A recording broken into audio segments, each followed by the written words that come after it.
विद्यार्थी मित्रांनो, स्वागत आहे तुमचं पुन्हा एकदा एका नव्या व्हिडिओमध्ये, ज्याच्यामध्ये आपण गणित या घटकातील दशांश अपूर्णांक व व्यवहार्य अपूर्णांक हा उपघटक पाहतोय. आणि त्या उपघटकातील आज आपण दशांश अपूर्णांक व त्यावरील मूलभूत क्रिया म्हणजेच बेरीज, वजाबाकी, गुणाकार, भागाकार या कशा करायच्या दशांश अपूर्णांकाच्या या संदर्भानं काही बेसिक गोष्टी शिकणार आहोत. आता इथं तुमच्या समोर दोन उदाहरणं आहेत. 53.74 अधिक 35.74 सहस्रांश हे वाचताना सहस्रांश वाचायचं. त्याच पद्धतीनं दुसरं एक उदाहरण आहे 304.16 अधिक 129.50 दशसहस्रांश अशा पद्धतीनं दोन उदाहरण आहेत. ज्यावेळेस आपण पहिली दुसरी मध्ये बेरीज शिकलो त्यावेळेस आपल्याला आपल्या गुरुजींनी असं शिकवलेलं आहे की संख्या किती मोठी असली तर बेरीज करताना दोन्ही संख्येतले एककाखाली एकक घेऊन बेरीज करायची. इथं मात्र आपल्याला पूर्णांक संख्या असताना दशांश अपूर्णांकातील संख्या असताना बेरीज करण्यासाठीचा मूलभूत नियम असा लक्षात ठेवायचा आहे की संख्यातलं दशांश चिन्ह एकाखाली एक आलं पाहिजे. ते कसं बघूया आपण. 53.74 अधिक हे पहिली दुसरीचं उदाहरण आहे. पण आता पुढच्या संख्येतलं दशांश चिन्ह खाली लिहिलं आणि दशांश चिन्हाच्या उजवीकडल्या डावीकडल्या तुम्ही संख्या आहे त्या क्रमाने लिहून काढा.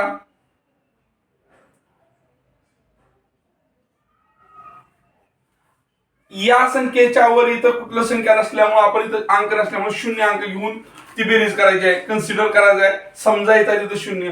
आणि मग बेरीज आली 4 7 4 11 7 1 8 दशांश चिन्हाला दशांश चिन्ह आलं 8 5 3 8 5 3 8 अशा पद्धतीने बेरीज करायची.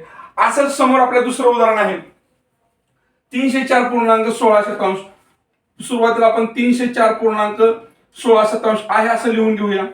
जी पुढची संख्या आहे त्या संख्येतील दशांश चिन्हाखाली बरोबर दशांश चिन्ह लिहून घेऊया. अधिकचं चिन्ह द्या. दशांश चिन्हानंतरच्या उजवीकडल्या आणि डावीकडल्या अंक त्याच क्रमाने पुन्हा लिहा.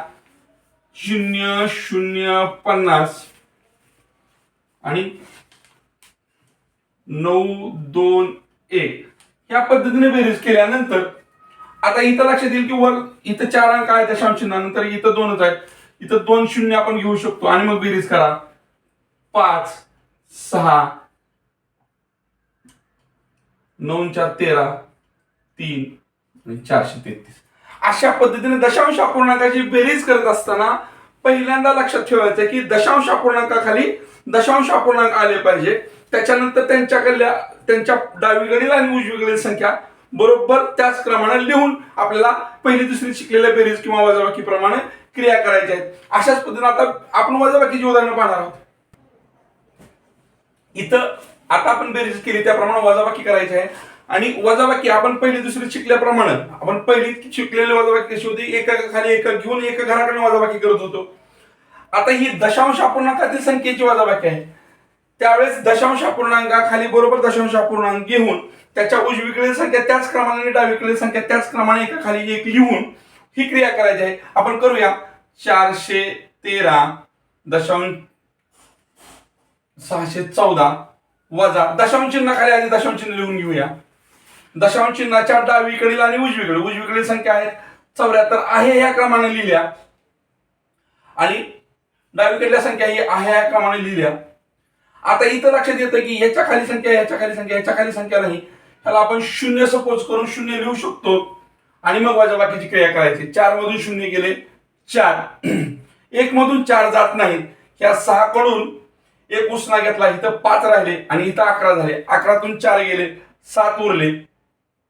5 मधून 7 जात नाहीत म्हणून या 3 कडून एक उसना घेतला. या 3 मधला 1 गेला म्हणजे इथं 2 राहिले आणि इकडे 1 गेला तो 15 झाले. 15तून 7 गेले 8 राहिले. 2 मधून परत 3 जात नाहीत म्हणून ह्या 1 कडून इकडे 1 घेतला. इथं 0च राहिले. इथं 12 झाले. 12 मधून 3 गेले 9 राहिले. 0 मधून 5 जात नाहीत म्हणून या 4 कडून एक उसना घेतला म्हणजे इथं उरले 3. इथं झाले 10. 10 मधून 5 गेले उरले 5. 3 मधून 0 गेले. अशा पद्धतीने ही वजाबाकी आहे. ही वजाबाकी आपण त्याच पद्धतीने करू शकतो. 30.416 वजा. आता खबरदारी अशी घ्यायची की दशांश चिन्हाच्या खाली दशांश चिन्ह आधी परत लिहायचं प्रथम, आणि मग उजवीकडे डावीकडे संख्या आहे ह्या क्रमाने लिहायच्या.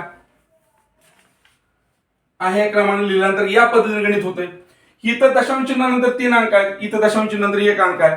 ते अंक नाहीत म्हणजे शून्य आहे किंवा न घेताही आपण वजाबाकी करू शकतो. पण आपला गणित चुकू नये, जमलिंग होऊ नये म्हणून आपण शून्य घेऊया. 6 मधून शून्य गेले 6 उरले, 1 मधून शून्य गेले 1 उरले, 4 मधून 5 जात नाहीत म्हणून या शून्याकडून 1 घ्यायचा किंवा हातचा 1 घेतला, 14 मधून 5 गेले 9 उरले, हातचा परत दिला 10 मधून, इथं शून्यातून 10 जात नाही म्हणून हातचा घेतला, 10 मधून 10 गेले 0 उरले, हातचा परत दिला 3 मधून 3 गेले 0 उरलं. अशा पद्धतीनं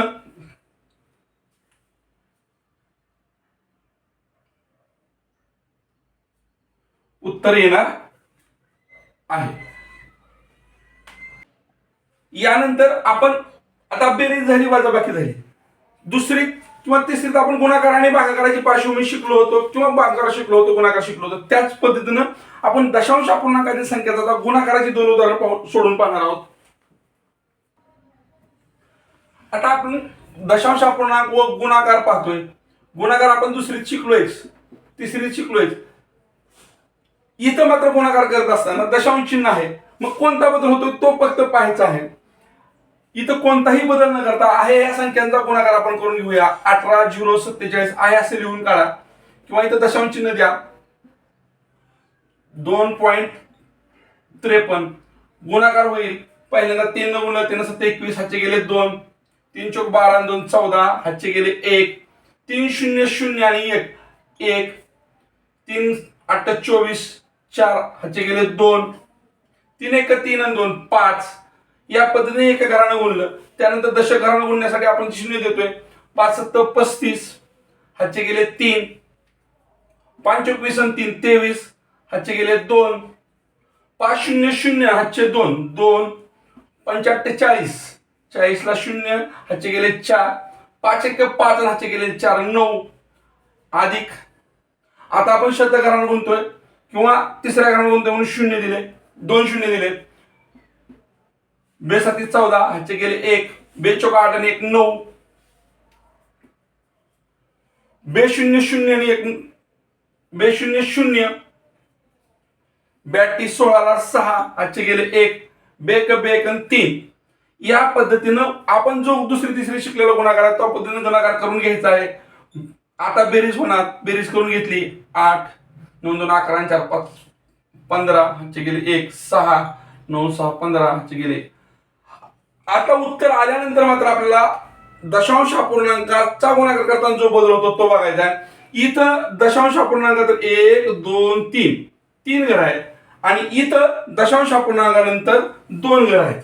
म्हणजे ही 3 घरं आणि ही 2 घरं, म्हणजे दशांश अपूर्णांकानंतर ह्या दोन्हीची बेरीज 5 घरं. 1 2 3 4 5 आणि इथं दशांश अपूर्णांकाचं चिन्ह द्यायचं आहे किंवा दशांश द्यायचा आहे. अशा पद्धतीनं गुणाकार करत असताना दिलेल्या संख्येतील दशांशांकातील नंतरच्या घरांची बेरीज जे येईल तेवढ्या दशांशानंतर उत्तरात घरानंतर दशांश चिन्ह द्यायचं आहे. त्याच पद्धतीने दुसरं गणित आहे 0.625 गुणिले 0.25. हा गुणाकार करून घ्यायचा आहे. 25 5 1,600, हातचे गेले 12, 25 2 50 आणि 2 62 ला 2, हातचे गेले 6, 25 150 150 आणि 6 156. हा झाला आपला गुणाकार. परंतु आता इथं सांगितल्याप्रमाणे दशांश संख्यांचा गुणाकार करत असताना त्या 2 संख्यांमध्ये दशांश चिन्हानंतर किती घर आहेत? 1 2 3 1 2 5 यांची बेरीज किती आली? 5 आली. ती उत्तरामध्ये तेवढ्या घरानंतर दशांश चिन्ह आलं पाहिजे. 1 2 3 4 5 दशांश चिन्ह इथं आलं. आणि अशा पद्धतीनं ज्यावेळेस आपण दशांश संख्येचा गुणाकार करतो त्यावेळेस लक्षात काय ठेवायचं की जेवढ्या संख्येचा गुणाकार केलाय तेवढ्या संख्येमध्ये दशांश चिन्ह किती घरानंतर होतं त्या संख्ये घरांची बेरीज आणि मग उत्तरामध्ये तेवढं दशांश घर आपलं दशांश चिन्ह येणार आहे. इथं आपण भागाकार करतोय, दशांश अपूर्णांकातील संख्यांचा भागाकार करतोय, दशांश संख्यांचा भागाकार करतोय. आपण भागाकाराची पार्श्वभूमी आपल्या इयत्ता दुसरीमध्ये किंवा इयत्ता तिसरीमध्ये शिकलेलो आहोत. इथं मात्र दशांश असल्यामुळे जो बदल होतोय तो फक्त आपल्याला समजून घ्यायचा आहे. भागाकाराची क्रिया आपल्याला येतेच आहे. आता इथं 2.8 भागिले 2 ही एक पूर्णांक संख्या आहे आणि ही दशांश अपूर्णांकातील संख्या आहे. हा एक भागाकार आहे आणि इथं 7 पूर्णांक 2305 सहस्रांश भागिले 2.5 अशा दोन संख्या आहेत. इथं मात्र दोन्ही संख्या दशांशात आहे. जर दशांश संख्येला पूर्णांक संख्येनं भागायचं असेल त्यावेळेस काय होतं आणि दशांश संख्येनं भागायचं असेल तर त्यावेळेस काय होतं हे बघणार आहोत आपण. 2.8 भागिले 2 यावेळेस या दशांश चिन्हात कोणताही फरक होत नाही. बेचोक 8. दशांश चिन्ह किती घरानंतर होतं? 1 घरानंतर होतं. तेवढं उत्तर दिलं. किंवा आपली जी पारंपरिक पद्धत आहे त्या पद्धतीनं 28 भागिले 2 दशांश चिन्ह बे 2 वजा केले, दशांश चिन्ह दिलं, 8 संख्या खाली घेतली, बेचोक 8 वजा केलं. अशा पद्धतीनं ज्यावेळेस पूर्णांक संख्येनं भागायचा आहे, भाजक हा पूर्णांक संख्या असेल त्यावेळेस दशांश चिन्हाच्या स्थानामध्ये कुठलाही फरक पडत नाही. आता मात्र इथं दुसऱ्या स्वरूपाचं गणित आहे. इथं काय होतं बघूया.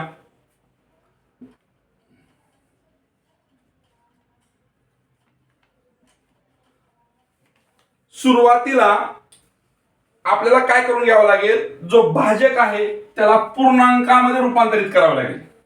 आता पूर्णांकात रूपांतरित करण्यासाठी काय करावं लागेल ते बघा. 2.5 याला पूर्णांकात करण्यासाठी हे स्थळ दशांश चिन्हाचं घर 1 घरानं आपल्याला पलीकडे सरकावं लागणार आहे. मग जर ते पलीकडे सरकवायचं असेल तर आपण त्याला असं लिहिलं. परंतु इथं आपण 1 घर पलीकडे सरकलोय म्हणल्यानंतर वर सुद्धा आपल्याला 1 घर पलीकडे सरकून दशांश चिन्ह द्यावं लागणार आहे. म्हणजे या संख्येला पूर्णांक संख्येत रूपांतरित केल्यानंतर दशांश चिन्हाची घरं इथं जितकी घरं उजवीकडे किंवा डावीकडे दशांश चिन्ह गेलंय तेवढीच घरं वरच्या म्हणजे अंश संख्येतल्या सुद्धा किंवा विभाजक संख्येतली दशांश चिन्ह फिरली पाहिजेत, गेली पाहिजेत. अशा पद्धतीने संख्या तयार होते.